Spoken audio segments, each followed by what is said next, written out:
Salat kita itu yang kita andalkan kepada Allah Subhanahu wa taala. Mohon maaf Bapak Ibu, salat kita yang tidak khusyuk. Namun Allah sayang kepada kita, tetap dikasihnya rezeki. Doa kita yang tidak maksimal, Allah tetap kasih kita nikmat. Apalagi zikir kita yang tidak sempurna, Allah tetap kasih kita nikmat. Lalu dengan salat kita yang tidak sempurna, dengan ibadah-ibadah kita yang masih bersifat kurang, dengan itu kita ingin gugat Allah Subhanahu wa taala, apa enggak sombong namanya itu, Pak? Banyak yang sujud tapi sudah disiapkan Allah ajab. Kenapa demikian? Bapak Ibu jemaah sekalian, apa yang menyebabkan? Apa kurang rukuk sujudnya, kurang sempurna wudunya, tumakninahnya? Sebenarnya bukan persoalan di situ. Nah, ini yang dimaksud dengan pertama tadi yang kita buka di pengajian ini. Ia sujud di hadapan Allah. Yang sujud itu kepalanya, yang rata itu adalah kepalanya jatuh ke sajadah, ke tanah.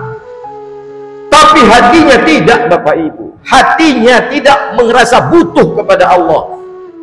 Hatinya tidak merasa butuh kepada Allah. Yang tunduk itu hanya kepalanya, tapi hatinya masih meninggi, tidak merasa rendah di hadapan Allah Subhanahu wa taala. Jadi yang seperti ini Bapak Ibu, inilah namanya sujud penyebab kehancuran. Ini kalau mengaji gitu ya. Bapak Ibu jemaah sekalian, robahlah pola sujud kita. Kita setiap detik per detik butuh kepada Allah Subhanahu wa taala. Sangat butuh Bapak Ibu. Jadi kalau ada misalnya Pak, ini dapat dirasakan secara psikolog. Uang kita ada di ATM 1M, 2M, mobil ada, rumah ada, sawit ada, semuanya ada, lengkap. Coba pada saat kita sujud di hadapan Allah, bagaimana rasa butuh kita kepada Allah? Itu kecil Pak. Mohon maaf. Apalagi usaha kita sukses, rasa butuh kita kepada Allah kurang Bapak Ibu. Tapi kalau rumah habis ini, rumah terbakar, usaha habis ini, itu baru rasa butuhnya kepada Allah, benar-benar butuh itu. Nangis pun mau dia. Ya kan Pak ya? Itu dapat kita rasakan. Kalau hari-hari ini pula lengkap ada semua, anak sudah tamat sekolah, yang S1, S2, S3, yang paling kecil bandal S campur lah. Tak mau dia berbuku sekolah kan. Nah, itu rasa butuh kita kurang Pak. Yang dikehendaki Allah butuh itu. Merendah tadi butuh kepada Allah Subhanahu wa taala. Karena apa? Harta yang banyak yang diberikan Allah itu kan kita sadar itu hanya sebuah titipan. Yang sebenarnya katakan itu khutbah itu hanya dipinjamkan sementara kepada kita. Tapi mohon maaf, kita sudah sempat mengklaim ini punyaku, ini usahaku, ini hasilku, dan ini kesalahan Bapak. Tanpa kita sadari. Maka kadang-kadang kita tidak masa khawatir. Kenapa tidak masa khawatir? Saya lengkap kok depositoku, masih lengkap kok sawitku, masih lengkap ini, ada pensiunku ini. Jadi rasa butuh kita kepada Allah kurang. Makanya mohon maaf Bapak Ibu, kadang-kadang Allah tetap tegur kita. Kenapa? Padahal kita sholat yang begitu yang kita andarkan kepada Allah Subhanahu wa taala. Allah tidak mau, karena rasa butuhmu kepada aku masih kurang. Karena kau hanya mengandalkan kedudukanmu, pangkatmu, hartamu di hadapanmu. Kau tidak bisa lepaskan itu. Bapak-Ibu sekalian, makanya ya inilah gunanya ngaji gitu. Karena yang bermasalah itu hati kita. Tidak merasa butuh. Makanya mohon maaf Bapak Ibu jemaah sekalian, coba rasakan pada saat Allah habisi kita semua. Sebentar loh, kalau Allah mau habisi kita semua sebentar, itu kan baru nol kita tuh, nol habis. Beda itu rasanya, beda sekali. Penyerahannya, kalimat-kalimat yang diucapkannya. Maka sesungguhnya Bapak Ibu, yang diinginkan Allah itu adalah waktu kita sujud itu, walaupun kondisi kita ada Pak, ada ini, tapi tetap merasa butuhlah kepada Allah. Bukan serakah maksudnya, bukan serakah ya, bukan mau banyak kali harta, tapi butuh apa? Butuh pertolongan Allah Subhanahu wa taala agar menjaga hati kita ini apa? Agar hati kita ini jangan mengklaim aku masih bisa hidup bertahan beberapa tahun lagi karena masih banyak iniku, banyak omsetku. Itu salah. Karena kalau Allah mau habisi sebentar itu, saya sudah banyak lihat contoh Pak yang seperti itu. Dihabisi sebentar oleh Allah Subhanahu wa taala. Enggak apalah hitungan jam kalau Allah mau. Tapi Allah itu sayang, Pak. Merendahlah, maka kunci ilmu itu apapun yang kita pelajari pada hakikatnya mengajarkan kita harus merendah kepada Allah Subhanahu wa taala. Itu yang dikatakan, karena akar dari semua persoalan di dunia ini, akar semua dosa itu adalah sombong. Ada ada yang lain. Akarnya sombong. Contoh, kenapa dia mau mencuri? Kenapa mencuri? Karena sombong. Kenapa sombong? Dia laskan, padahal itu punya orang, diambilnya. Kan sombong itu namanya. Nggak peduli dia kan? Direndahkannya orang. Agak apa aku ambil ini. Kenapa dia mau mengkorupsi? Karena sombong. Semua akar dosa itu kesombongan, Bapak Jemaah sekalian. Kenapa dia mau mencuri? Kenapa dia mau korupsi? Karena dia bilang, gampang semua diatur. Ini bisa diginikan, ini bisa diginikan. Dia layas. Kenapa dia mau menghina orang?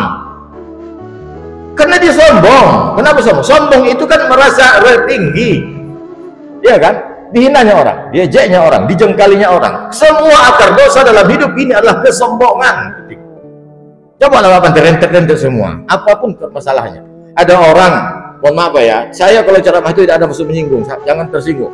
Ada orang, mohon maaf Pak, saya semalam melihat ada berita di TV, dikuasainya semua harta warisan adik-adiknya, tidak dibaginya. Kenapa dilakukan itu? Karena kesombongan. Yang merasa aku yang berhak, kan sombong semua akar itu dosa sombong, nggak ada cita. Kenapa orang berbuat zalim? Sombong. Kenapa seorang istri, suami tega memukul istrinya? Karena sombong. Kok rupanya istriku ini? Oh kasih makan, kan sombong lagi kan? Apa itu sombong? Khamtun nas, meremehkan manusia. Sombong. Akar dosa yang kita kerjakan di dalam hidup ini semua akarnya sombong. Titik, tidak ada lain. Dan akar ibadah yang kita kerjakan dalam hidup ini asalnya akarnya adalah tawadu. Titik, tidak ada yang lain. Gini. Akar dosa itu adalah apa? Sombong. Akar ibadah kita ini apa akarnya?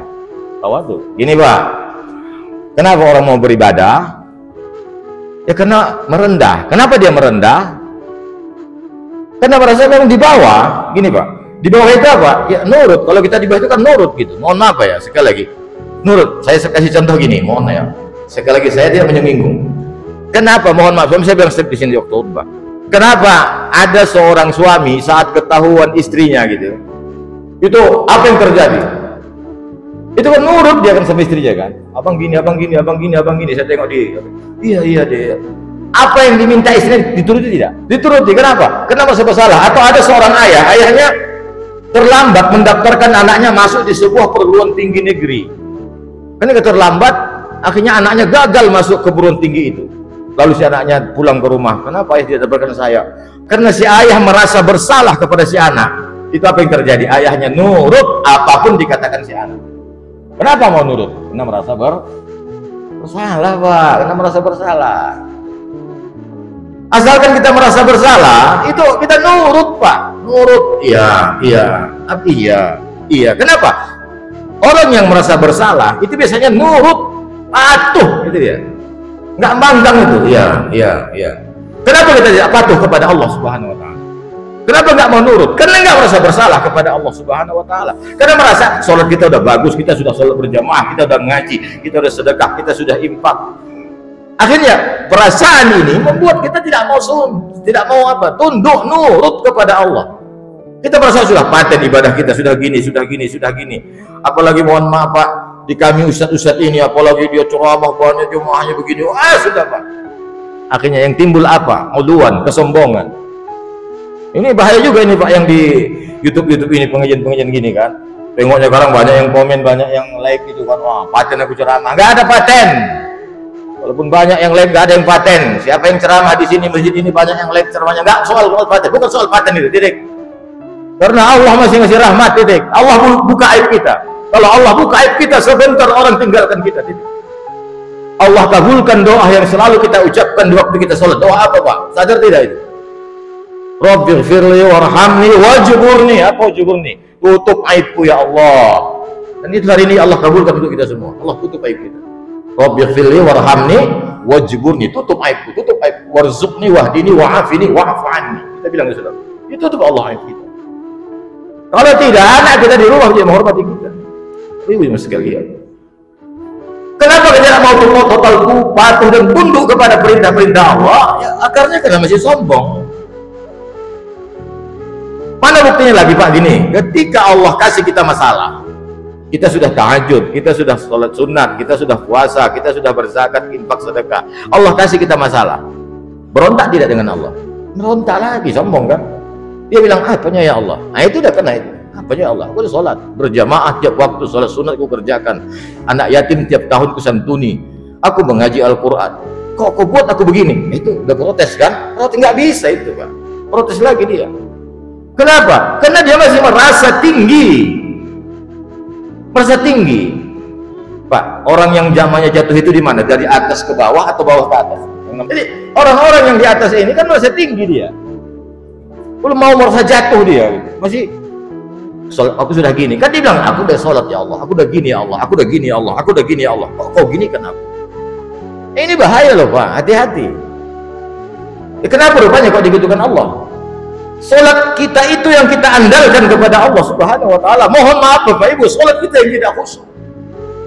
Namun Allah sayang kepada kita, tetap dikasihnya rezeki. Doa kita yang tidak maksimal, Allah tetap kasih kita nikmat. Apalagi zikir kita yang tidak sempurna, Allah tetap kasih kita nikmat. Lalu dengan sholat kita yang tidak sempurna, dengan ibadah-ibadah kita yang masih bersifat kurang, dengan itu kita ingin gugat Allah Subhanahu wa ta'ala. Apa nggak sombong namanya itu Pak? Oleh karena itu Bapak Ibu jemaah sekalian, maka Allah katakan tadi, yang sujud itu hanya kepalanya, hatinya tidak. Hatinya masih di atas, tidak merasa butuh kepada Allah Subhanahu wa ta'ala. Padahal Allah sudah mengatakan, antumul fuqara'u ilallah, kamu tuh semua fakir di mataku, fakir di hadapanku, bukan miskin lagi kata Allah. Antumul fuqara'u ilallah, kamu semua fakir di mataku. Wallahu huwal ghaniyyu, Allah itu, akulah Allah yang kaya itu, kamu tuh fakir di hadapanku. Tapi boro-boro kita ini sudah mengklaim Bapak Ibu jemaah sekalian, kita ini sudah sempurna ibadah sholat kita, puasa sholat sunat kita. Dan saat kita merasa itu Bapak Ibu, itu bagian dari sombong. Makanya kadang-kadang tidak mau kita patuh nurut. Ingat Pak ya, kalau kita merasa di bawah terus, merasa berdosa, merasa bersalah, sholat kita tak sempurna, aib kita tak sempurna, sholat asar kita tadi pun tak paten kalinya, tapi Allah kasih juga nikmat kita untuk sholat maghrib ini. Nanti kita sholat maghrib tadi bukan paten kali, Allah kasih lagi rahmat dikasihnya. Allah itu selalu beri kesempatan, beri kesempatan, beri kesempatan, beri kesempatan untuk kita sebagai hambanya.